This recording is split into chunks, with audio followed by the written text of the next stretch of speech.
ಕನ್ಯಾ ಲಗ್ನ ಅಥವಾ ರಾಶಿಯ ಭವಿಷ್ಯವನ್ನ ತಿಳಿದುಕೊಳ್ಳೋಣ.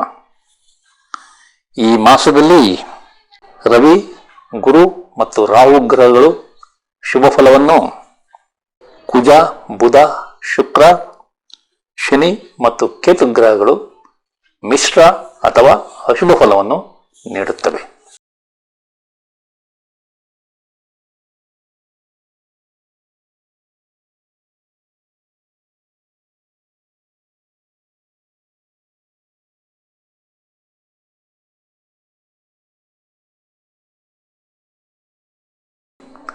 ಆತ್ಮೀಯರೇ, ತಮಗೆಲ್ಲ ಆಸ್ಟ್ರೋ ಸೀಕ್ರೆಟ್ ಬೈ ಶಿವ ಚಾನಲ್ಗೆ ಆತ್ಮೀಯ ಸ್ವಾಗತ.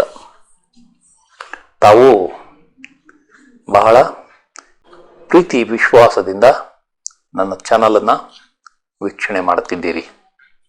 ಇದರಲ್ಲಿ ನಾನು ಕಲಿತ ಜ್ಯೋತಿಷ್ಯದ ಹಲವಾರು ವಿಷಯಗಳನ್ನು ತಮ್ಮ ಮುಂದೆ ತರಬಯಸುತ್ತಿದ್ದೇನೆ.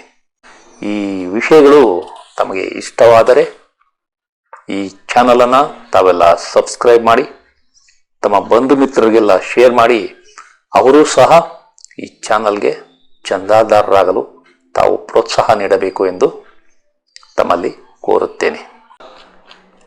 ಜುಲೈ ಮಾಸದಲ್ಲಿ ಬದಲಾವಣೆ ತರುವ ದಿನಾಂಕಗಳು 6, 7, 9, 14, 17, 19,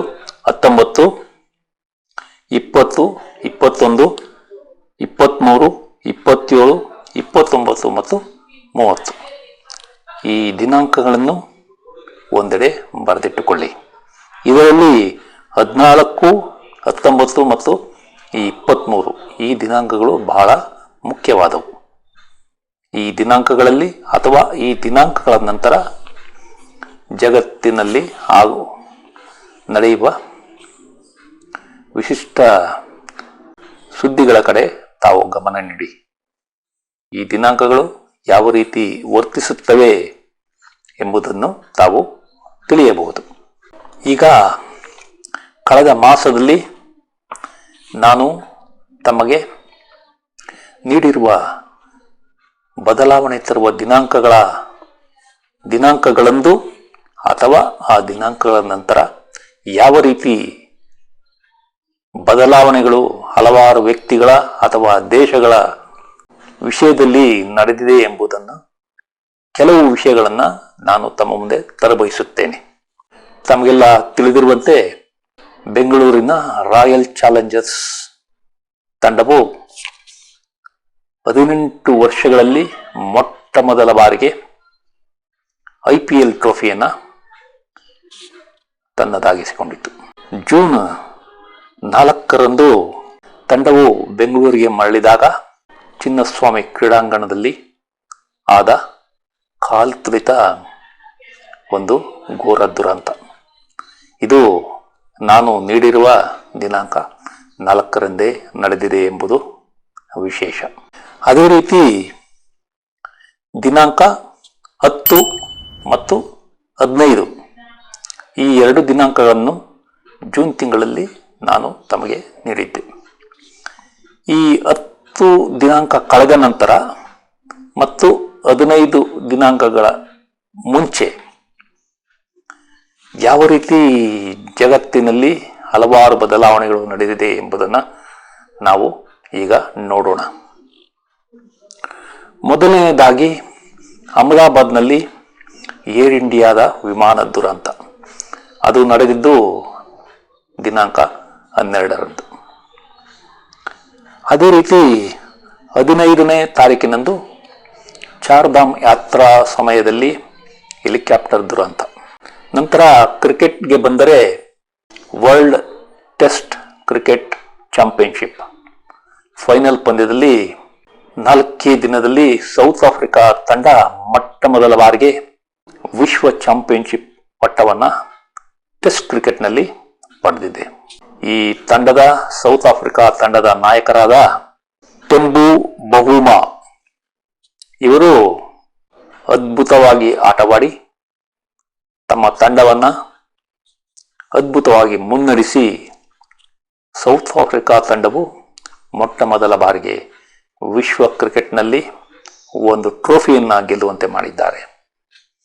ಇದು ಒಂದು ಅದ್ಭುತ ವಿಷಯ. ಇದು ನಡೆದಿದ್ದು 11 ಮತ್ತು 14 ಜೂನ್ ದಿನಾಂಕಗಳ ಮಧ್ಯೆ. ಇದು ಒಂದು ಕುತೂಹಲಕಾರಿಯಾದ ಫಲಿತಾಂಶ. ಅದೇ ರೀತಿ ಸ್ಟಾಕ್ ಮಾರ್ಕೆಟ್ 4 ಜೂನ್ ರಂದು ನಿಫ್ಟಿ 24,530ಕ್ಕೆ ಲೋ ಟಚ್ ಮಾಡಿತ್ತು. ಅದೇ ದಿನಾಂಕ 10ರಂದು 25,199 ಹೈ ಟಚ್ ಆಗಿದೆ. ಅಂದರೆ 669 ಅಂಕಗಳ ಜಿಗಿತ ಕಂಡಿದೆ. ಅದೇ ನಿಫ್ಟಿ ದಿನಾಂಕ 10 ಮತ್ತು 15 ದಿನಾಂಕಗಳ ಮಧ್ಯೆ, ಅಂದರೆ 13ನೇ ದಿನಾಂಕ 24,473 ಲೋ ಟಚ್ ಆಗಿದೆ. ಅಂದರೆ 726 ಅಂಕಗಳ ಕುಸಿತ. ಇದಕ್ಕೆ ಕಾರಣ ಜುಲೈ 13ರಂದು ಶುರುವಾದ ಇಸ್ರೇಲ್ ಮತ್ತು ಇರಾನ್ ದೇಶಗಳ ಮಧ್ಯೆ ಯುದ್ಧ. ಈ ಯುದ್ಧ ಯಾವ ರೀತಿ ಕೊನೆಗಾಣುತ್ತೋ ಬಹಳ ಆತಂಕದ ವಿಷಯ. ಇದರಲ್ಲಿ ನಾವು ಅರ್ಥ ಮಾಡಿಕೊಳ್ಳಬೇಕಾದ ವಿಷಯವೆಂದರೆ, ಬುಧ ಗ್ರಹವು ದಿನಾಂಕ 10ರಂದು ರಾಹುವಿನ ನಕ್ಷತ್ರ ಆರಿದ್ರ ನಕ್ಷತ್ರಕ್ಕೆ ಪ್ರವೇಶ ಮಾಡಿದೆ. ಅದು ತನ್ನ ಸ್ವಂತ ಮನೆಯಾದ ಮಿಥುನ ರಾಶಿಯಲ್ಲಿ. ಅದೇ ರೀತಿ ರವಿಗ್ರಹವು 15ನೇ ತಾರೀಕಿನಂದು ಕುಜನ ನಕ್ಷತ್ರವಾದ ಮೃಗಶಿರ ಮಿಥುನ ರಾಶಿಯಲ್ಲಿ ಪ್ರವೇಶ ಮಾಡಿದೆ. ಈ ಎಲ್ಲ ಕಾಂಬಿನೇಷನ್ಗಳನ್ನ ನಾವು ವೀಕ್ಷಣೆ ಮಾಡಿದಾಗ ಬುದ್ಧಿಕಾರಕನಾದ ಬುಧ ಸ್ವಂತ ಮನೆಯಲ್ಲಿದ್ದರೂ ರಾಹುವಿನ ನಕ್ಷತ್ರದಲ್ಲಿ ಸಂಚಾರ ಮಾಡಿದಾಗ ಯಾವ ರೀತಿ ಬುದ್ಧಿ ಸ್ಥಿಮಿತ ಕಳೆದುಕೊಳ್ಳುತ್ತದೆ ಎಂಬುದನ್ನು ಇದು ಸೂಚಿಸುತ್ತದೆ.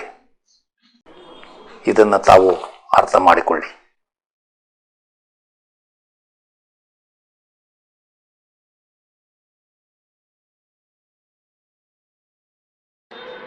ಈ ಅವಧಿಯಲ್ಲಿ ನಿಮಗೆ ಮದುವೆ ನಿಶ್ಚಯ ಆಗಬಹುದು. ನಿಮ್ಮ ಸಂಗಾತಿಯೊಂದಿಗೆ ಒಳ್ಳೆಯ ಸಂಬಂಧವನ್ನು ಹೊಂದುತ್ತೀರಿ.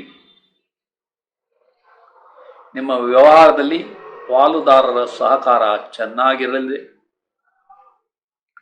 ನಿಮ್ಮ ಕೋರ್ಟ್ ವ್ಯಾಜ್ಯಗಳು ಮತ್ತು ದಾವೆಗಳು ಯಶಸ್ಸನ್ನು ಕಾಣುತ್ತವೆ. ನೀವು ಕಾಂಟ್ರಾಕ್ಟ್ ವ್ಯವಹಾರ ಮಾಡುತ್ತಿದ್ದರೆ ಅದರಲ್ಲಿ ಯಶಸ್ಸನ್ನು ಕಾಣುತ್ತೀರಿ. ನಿಮ್ಮ ಪ್ರಯಾಣಗಳು ಸುಖಕರವಾಗಿರುತ್ತವೆ. ನಿಮಗೆ ವಿದೇಶದಲ್ಲಿ ಉತ್ತಮ ಸಂಬಂಧ ಮತ್ತು ಯಶಸ್ಸು ಸಿಗಲಿದೆ. ನಿಮ್ಮ ತಂದೆಯ ಸ್ನೇಹಿತರೊಂದಿಗೆ ತಾವು ಪಾಲುದಾರಿಕೆ ವ್ಯವಹಾರವನ್ನು ಈ ಅವಧಿಯಲ್ಲಿ ಮಾಡಬಹುದು. ನಿಮ್ಮ ಮನೆಯಲ್ಲಿ ಶಾಂತವಾದ ವಾತಾವರಣ ಇರಲಿದೆ. ನಿಮ್ಮ ಮಕ್ಕಳ ಸ್ಕೂಲ್ ವಿದ್ಯಾಭ್ಯಾಸ ಯಶಸ್ಸು ಕಾಣಲಿದೆ. ನೀವು ರಿಯಲ್ ಎಸ್ಟೇಟ್ ವ್ಯವಹಾರ ಮಾಡುತ್ತಿದ್ದರೆ ಈ ಅವಧಿಯಲ್ಲಿ ಒಳ್ಳೆಯ ಲಾಭ ಪಡೆಯುತ್ತೀರಿ. ನೀವು ಕೃಷಿಕರಾಗಿದ್ದರೆ ಈ ಅವಧಿಯಲ್ಲಿ ನಿಮಗೆ ಯಶಸ್ಸು ಸಿಗಲಿದೆ. ನಿಮ್ಮ ಕುಟುಂಬದಲ್ಲಿ ಸಂತಾನ ನಿಧಾನವಾಗಲಿದೆ. ನೀವು ಈ ಅವಧಿಯಲ್ಲಿ ಪ್ರೀತಿಸಿ ಮದುವೆಗಾಗಿ ಯತ್ನಿಸಿದರೆ ಅದು ಸಾಧ್ಯವಿಲ್ಲ. ನೀವು ಸಿನಿಮಾ ಅಥವಾ ಧಾರಾವಾಹಿಗಳಲ್ಲಿ ಕೆಲಸ ಮಾಡುತ್ತಿದ್ದರೆ ಮತ್ತು ಕ್ರೀಡಾಪಟುವಾಗಿದ್ದರೆ ಈ ಅವಧಿಯಲ್ಲಿ ಯಶಸ್ಸು ಕಡಿಮೆ ಇರಲಿದೆ.